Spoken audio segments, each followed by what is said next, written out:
আসসালামু আলাইকুম। 2024 সালের 5 অগস্টের পর থেকে আমি এই পর্যন্ত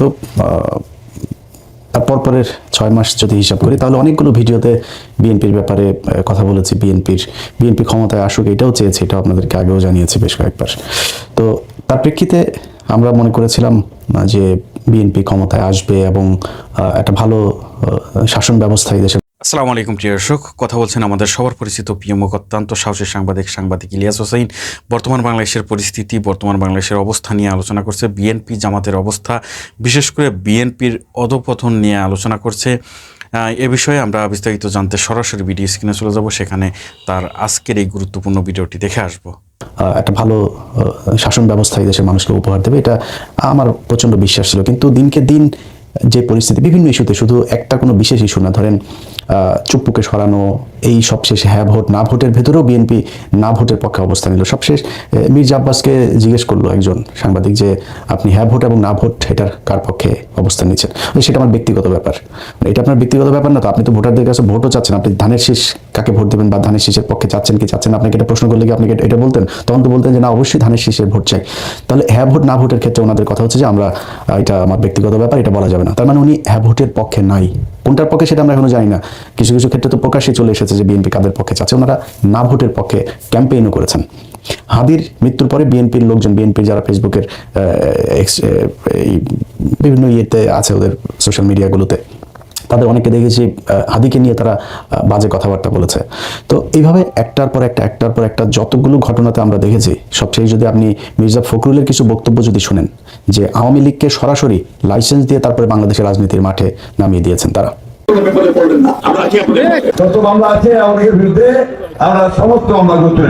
এখন আমাদের যারা এখানে নৌকা ভরতে না সারা বাংলাদেশে, আমি আপনাদেরকে এইটুকু আশ্বাস দিতে পারি যে আপনাকে হতাশ হবেন না।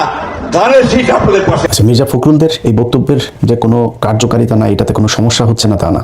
দেখেন, একটা জিনিস মনে রাখেন, বিএনপির কিছু মানুষ আওয়ামী লীগের সাথে আতাত করে গত 15 বছরও চলেছে। মির্জা আব্বাসের কথাই যদি বলেন, মির্জা আব্বাসের ঢাকা ব্যাংকের কোনো সমস্যা হয়নি, মির্জা ফখরুলের কোনো সমস্যা হয়নি। মির্জা ফখরুল হসপিটালে গিয়ে এক অবরোধ ডাকার পরে তিনি হসপিটালে গিয়ে বিএনপির এক বড় নেতা, নাম বলতে চাই না, সেই বড় নেতাকে তিনি বলেছেন যে খালেদা জিয়ার কথা বলতে গিয়ে যে মহিলা পাগল হয়ে গিয়েছে, এখন ওনার কি দরকার ছিল অবরোধ ডাকার। এই মির্জা ফখরুল, ওনাদের জেলখানায় যখন নেওয়া হতো, জেলখানায় নেওয়ার পর থেকে সোনারগাঁ হোটেলে নিয়েও রাখা হয়েছে রাতের বেলা, এগুলো আমরা শুনেছি। তো তাদের কোনো সমস্যা হয়নি। সমস্যা বিএনপির সাধারণ কর্মী, যারা ভারতকে ঘৃণা করে, যারা বাংলাদেশের সার্বভৌমত্বে বিশ্বাস করে, যারা অন্যের চুরি করে আনা জাতীয় সঙ্গীত গাইতে চায় না, যারা এই দেশে ভারতের যে আধিপত্যবাদ এটাতে বিশ্বাস করেন, এটার বিরুদ্ধে কথা বলে, তাদের সবারই সমস্যা হয়েছে, এখনো সমস্যা হচ্ছে। ভবিষ্যতে যদি আবার ফের আওয়ামী লীগ রিটার্ন করে, সেক্ষেত্রে তাদেরই সমস্যা হবে। যে কারণে তাদের মূল যেই লোকজন আছে, এদের কথাতেই যে বিএনপির সবকিছু হয় তা না, কিন্তু এটার কিছু ব্যাপার আছে। এগুলো যখন বিএনপি দলীয়ভাবে সব জায়গায় একইভাবে কথা বলতে থাকবে, তখন আওয়ামী লীগের লোকজন যারা এতদিন ধরে গা ঢাকা দিয়েছিল, পালিয়েছিল, একটু আতঙ্কে থাকতো, ইতস্ত বোধ করতো, ভয় পেত প্রকাশ্যে আসতে, সেই মানুষগুলো কিন্তু এখন আবার নতুন করে মাঠে আসতে শুরু করেছে। এবং একটা জিনিস মাথায় রেখেন, এই আওয়ামী লীগ তাদের বন্ধু বিএনপিও না, জামাতও না, এনসিপিও না, এই দেশের সাধারণ মানুষও না। তো তাদের শত্রু কিন্তু সবাই। তারা কেউ জামাতের সাথে মিলেছে, কেউ বিএনপির সাথে মিলেছে, যার সাথে মিলেও তাদের উদ্দেশ্য কিন্তু একটাই, জামাতের সাথে থেকে বিএনপিকে পেটাবে, বিএনপির সাথে থেকে জামাতকে পেটাবে, বিএনপির সাথে থেকে এনসিপিকে পেটাবে। এগুলো হচ্ছে তাদের মূল টার্গেট, এবং সেটাই হচ্ছে। আমি বিশ্বাস করি গত কালকের যে ঘটনা, রেজাউল করিম যিনি মারা গেলেন শেরপুরে, এই ব্যক্তিকে যেভাবে ইট মাথায় নিয়ে উপরে তুলে তারপরে তাকে যেভাবে পেটানো হলো, কোপানো হলো, এটা বিএনপি করে, বিএনপির লোকজনের কাজ এটা না। বিএনপি জীবনে এত হিংস্র হইতে পারে। নিজের চোখের সামনে দেখা হরতাল তো দেখে এসছে। বিএনপির লোকজন গিয়ে বাসের থেকে আগে মানুষ নামায়, তারপরে ওদের পেছনে যে কোনো সময় পুলিশ আসতে পারে, আওয়ামী লীগের লোকজন আসতে পারে, কিন্তু বাসের থেকে আগে যাত্রীগুলো নামায় তারপরে বাসে আগুন দিয়েছে। এটা বিএনপির আগুন দেয়া। আর আওয়ামী লীগের আগুন দেওয়া কোনটা? মানুষকে বাসের ভেতরে রেখে গান পাউডার দিয়ে মারা। এটা সেই আজকে থেকে না, সেই 1996-এর আগে থেকে তারা এগুলো শুরু করেছে। এখনো তারা এগুলো সারা জীবন তারা এগুলোই করবে। প্রতিটা এলাকায় আপনি আওয়ামী লীগের লোকজনগুলোকে আলাদা বাছাই করতে পারবেন খুব ইজিলি। সবচাইতে খারাপ, জঘন্য, হিংস্র এগুলো হচ্ছে আওয়ামী লীগ করে। তো সেই মানুষগুলোকে আপনারা দলে নিয়েছেন। নেওয়ার কারণে কি হলো? এই যে রেজাউল করিমের যে ঘটনাটা ঘটলো, সেটার একটা প্রেক্ষিত। আমি এটার বাইরে কোনো কিছু মনে করি না। গত কয়েকদিনে জামাত ইসলামের অনেক মানুষই তো আছেন যে জামাত ইসলামের কেন নারীদেরকে কেন সামনে রাখা হয় না, নারীদেরকে নির্বাচন করতে দেওয়া হয় না কেন, নারীদেরকে বাইরে আসতে দেওয়া হয় না কেন, এটার বিরুদ্ধে কেন জামাত, নারীদের বিরুদ্ধে যারা এই অধিকারের কথা যারা বলে, সেই মানুষগুলোর একজন ক্যান্ডিডেট হওয়া তো বহু পরের কথা। একজন সাধারণ কর্মী হিসেবে মানুষের বাড়িতে বাড়িতে গিয়ে তারপরে তাদেরকে দাওয়াত দিচ্ছে, তাদেরকে ভোট চাচ্ছে। এইটার জন্য তাদের শরীর থেকে ওড়না খুলে ফেলা হয়েছে, হিজাব খুলে ফেলা হয়েছে, তারপরে পেটে লাথি মারা হয়েছে। এই পর্যন্ত 2টা ভিডিও আমার চোখে পড়েছে। আমি বলতে চাচ্ছি আমার বিএনপির নেতৃবৃন্দ ওই জামাতের মেয়েদের সামনে খুলে দেওয়া বলেছিলাম।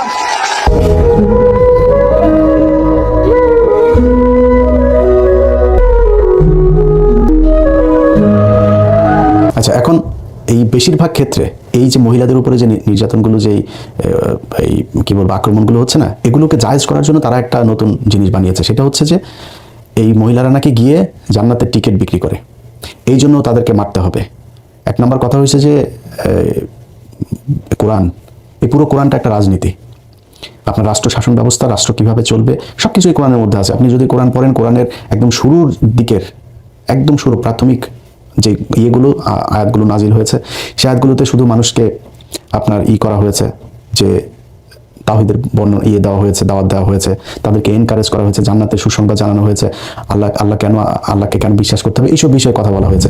ঠিক মদিনায় হিজরতের পরপর থেকেই কোরআনের যে আয়াতগুলো নাজিল হয়েছে, তার সবই কি আপনি আপনার স্ত্রীর সাথে কি ব্যবহার করবেন, আপনার পরিবারের, আপনার ছেলে সন্তানের জন্য কতটুকু সম্পত্তি ভাগ হবে, আপনার মেয়ের জন্য কতটুকু ভাগ হবে, আপনি কার কার সাথে বিয়ে করতে পারবেন, সমাজের সুদ খাওয়া যাবে কিনা, অর্থনৈতিক ব্যবস্থা কি হবে, কার প্রতি কি, কার কতটুকু হক, সব কিছু এগুলো নিয়ে আলোচনা। এই কোরআনের বাইরে মানে শরিয়া আইন মানে কি, আপনি কোরআনের যে কথাগুলো বলা হয়েছে সেগুলো। এখন এটা আপনার পছন্দ হচ্ছে কিনা হচ্ছে সেটা অন্য জিনিস। অনেক মানুষ নারীদের ব্যাপারে বিশাল নতুন নতুন অনেক করেন, আপনি সংবিধান জাহির করার চেষ্টা করেন। পৃথিবীর ভেতরে, কোরআনের ভেতরে আপনাকে নারীর যে অধিকার দেওয়া হয়েছে, যদি নারীরা আসলে জানতো যে কোরআনে তাকে কি কি বলা হয়েছে, তার কতটুকু অধিকার, এটা জানলে সে পরের দিন থেকে তারা না খায় বলতো যে কোরআনে যেটা বলেছে আমরা সেটা চাই। এখন ভাই, আমার বাংলাদেশে কয়দিন আগে মসজিদে নামাজ পড়তে পারতো না, ওয়াজ মাহফিল করতে পারতো না, সেই অবস্থা থেকে রাতারাতি বিশাল কিছু হয়ে যাবে, এটা আমরা বিশ্বাস করি না। যে কারণে এই শরিয়া আইন হইতে হবে না হইতে হবে এটা নিয়ে এই বিতর্কে যাচ্ছে না। কিন্তু আপনি যদি মনে করেন যে কোরআন একদিকে, ধর্ম একদিকে, রাজনীতি একদিকে, এটা মিথ্যা কথা। রাসূল সাল্লাল্লাহু আলাইহি ওয়াসাল্লাম খালি ধর্ম প্রচার করেন নাই, রাসূল সাল্লাল্লাহু আলাইহি ওয়াসাল্লাম মসজিদে বসে খালি ইমামতি করেন নাই, মসজিদে বসে উনি রাষ্ট্র পরিচালনা করেছেন, উনি গভর্নর নিয়োগ করেছেন, উনি বলেছেন রাষ্ট্রের শাসন ব্যবস্থা কেমন হবে, অর্থনৈতিক অবস্থা কেমন হবে, এগুলো তিনি বলেছেন। সো এটার সাথে এটা আলাদা করে কিছু বলা যাবে না। এখন আপনি কারে ভোট দিবেন, কারে শাসন ক্ষমতায় বসাইলে আপনি সেই আগের মতো সেরকম নারীদেরকে, রাসূল সাল্লাল্লাহু আলাইহি ওয়াসাল্লাম বলে গেছিলেন না যে মক্কা থেকে একজন নারী, একটু ভুল হইতে পারে, সংশোধন করেন, একজন নারী মক্কা থেকে সিরিয়াতে যাবে, তার ভেতরে গভীর রাতে সে সিরিয়াতে যাবে, তার ভেতরে একমাত্র আল্লাহর ভয় ছাড়া পৃথিবীর কোনো ভয় থাকবে না। এত নিরাপদ একটা নারীদের জন্য একটা পৃথিবী তিনি গড়ে দিয়ে যেতে চান। সো আপনি সেই জায়গা থেকে এর চাইতে ভালো কোথায় পাবেন, কি পাবেন? তো এখন যদি আপনি মনে করেন যে ধর্ম একদিকে, রাষ্ট্র আর আরেকদিকে, না ভাই, আমি একজন মুসলমান হিসেবে মনে করি ধর্মের নামে রাজনীতি না, ধর্মটাই রাজনীতি। তো সেই জায়গাতে কারে ভোট দিলে আপনি ভালো শাসন ব্যবস্থা পাবেন, কারে ভোট দিলে আপনি আল্লাহর সন্তুষ্টি লাভ করতে পারবেন, জান্নাতের টিকিট মানে কি, জান্নাত বাংলাদেশের গুলিস্তানে আছে নাকি, যে আপনার বা ইন্ডিয়াতে আছে না, সৌদি আছে না, আমেরিকায় আছে, এটা তো জানি না, আপনাকে কেমনি টিকিট দেবে? তার মানে জান্নাতে যাওয়ার রাস্তা আপনাকে দেখাই দেবে, বা জান্নাতের আপনি ইসলাম আপনাকে যেভাবে একটা সুন্দর শাসন ব্যবস্থা দিতে পারে, এমন একটা শাসন ব্যবস্থা, যেটাই মনে করেন কারে দিলে পাবেন এটা আপনি জানেন। ধানের শেষে দিলে না দাড়ি পাল্লায় দিলে, এটা আপনি চিন্তা করে নেন, এটা আপনার চিন্তার ভেতরে। কিন্তু আমি যদি এইটাকে বাদ রেখে যদি বলি যে জান্নাতের টিকিট বিক্রি করার এই কথা বলার কারণে জামাত ইসলামের কাউকে নির্বাচনী প্রচারণায় বাধা দেওয়া হবে, কোনো নারীর পেটে লাথি মারা এটা জায়েজ হবে, তাহলে চলেন আমরা বিএনপির পক্ষ থেকে কতজন এই পর্যন্ত জান্নাতের টিকিট বিক্রি করেছে সেটাও একটু শুনি। দোজখের মালিক আল্লাহ, বেহেশতের মালিক আল্লাহ, এই পৃথিবীর মালিক আল্লাহ, খাবার মালিক আল্লাহ। আরে ভাই, যেটার মালিক আল্লাহ সেটা কি অন্য কেউ দেওয়ার ক্ষমতা রাখে? রাখে না। তাহলে কি দাঁড়ালো? সমাজকে শান্ত রাখার জন্য জিয়া রহমান কি করেছেন, এখন আমরা খালেদা জিয়া কি করেছেন? তোমরা নয়, বরং শহীদ জিয়ার দল বলেই ব্যস্ত যেতে পারবো। আমরা ধানের শীষে ভোট দিলে আমরা জান্নাত পাবো, এটা আমরা বলতে পারি। উচ্চারণ করে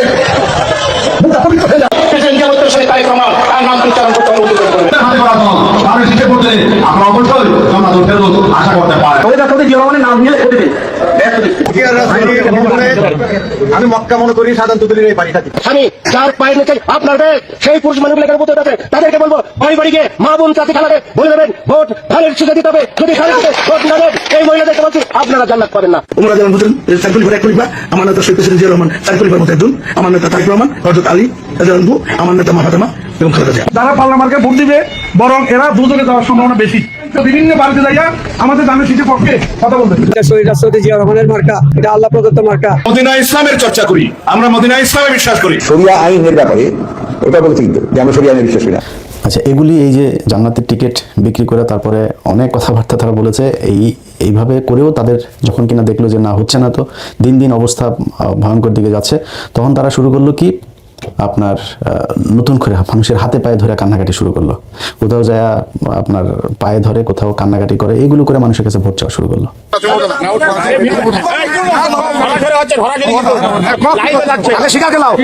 আমাদের সাথে ধানের শীষের পক্ষে আসেন কিনা, বাবু চেয়ারম্যানের মতো লোক ফাঁক করছে, ধানের শীষের পক্ষে আসেন কিনা সেটা কও। না উল্টো উল্টা নয়, আগে শুধু পক্ষে আসেন তো আলহামদুলিল্লাহ। আচ্ছা, এগুলি কান্নাকাটি টাটি করেও যখন ভোট পাবে বলে মানুষের কাছ থেকে কথাবার্তা শুনে ধরেন ভোট যখন চাইতে যায় রাস্তায়, তখন তো নিশ্চয়ই মানুষের তাকানো দেখলেই কিন্তু বোঝা যায় যে সে আমার ভোট দিবে না আমার দেখে কতটুকু সন্তুষ্ট হইলো, এটা বোঝা যায়। তো এটা তো তারা রাস্তাঘাটে বুঝে, এবং তাদের কিন্তু কিছু জরিপ টরিপ এই গোয়েন্দা সংস্থা সহ তাদের নিজস্ব কিছু জরিপেও আমরা কিন্তু এগুলো রেজাল্ট শুনছি।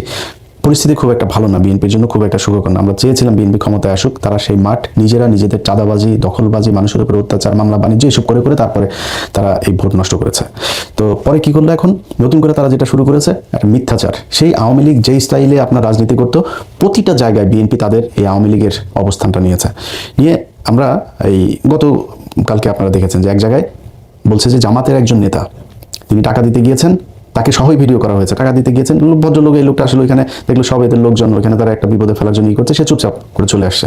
পেছনে থেকে অনেকগুলো লোক একসাথে এইভাবে টাকা বের করে দেখাচ্ছে যে এই যে তারা হচ্ছে গিয়ে টাকা দিতে যাচ্ছিল, তারা টাকা নেয়নি। তো আমি ভিডিওটা প্রথম দেখাই না, আমি একটু অবাক হলাম যে বাংলাদেশে এত ভালো মানুষ হয়ে গিয়েছে যে তাদেরকে টাকা দিচ্ছে, আর সবাই এসে সেই টাকা নিয়ে এসে এরপরে আর সবগুলো মানুষ একই সাথে, ধরেন জামাত যদি কাউকে টাকা দেয় গোপনে গোপনে গিয়ে ঘরে ঘরে গিয়ে আর টাকা দেবে হচ্ছে রাতের বেলা, যেটা আমাদের দেশে আমরা বিভিন্ন সময় দেখেছি। এই টাকা দেওয়ার রাজনীতি তো বহুদিন ধরে চলছে। তারা ঘরে রাতে গিয়ে টাকা দিয়ে আসবে, দিনের বেলা টাকা দিচ্ছে, আর সব মানুষকে একসাথ করে তারপরে তারা এইভাবে টাকা দিচ্ছে। অবাক হইলাম। পরে জানা গেল কি ওইখানে ইউনিয়ন যুব দলের নেতা একজন আর স্বেচ্ছাসেবক দলের নেতা একজন, এই দুইজন সেখানে থেকে এই ওদের নিজেদের, এবং সেখানে তারা যে তাদের হাতে টাকা দিচ্ছে সেটাও আবার এই ভিডিওতে দেখা গেছে। যে টাকা দিচ্ছে সে হলো ইউনিয়ন যুব দলের একজন নেতা, সে টাকা দিয়ে তারপরে জামাতের লোকটা এসছে ওদের এলাকাতে, যেখানে ধরেন বিএনপির ভোট আছে একটু বেশি ওদের এলাকার ভেতরে, সেখানে তারা এইভাবে পেয়ে তারপরে এইভাবে নাজেহাল করলো। যে ভিডিওটা আপনারা দেখেছেন। আচ্ছা, এরপরে মেহেরপুরে জামাতের এক নেতা, তো ওইখানে বাংলা এডিশনের আবার জেলা প্রতিনিধি ছিল, সে ওই ইভেন্ট ম্যানেজমেন্ট এসবের কাজ করে।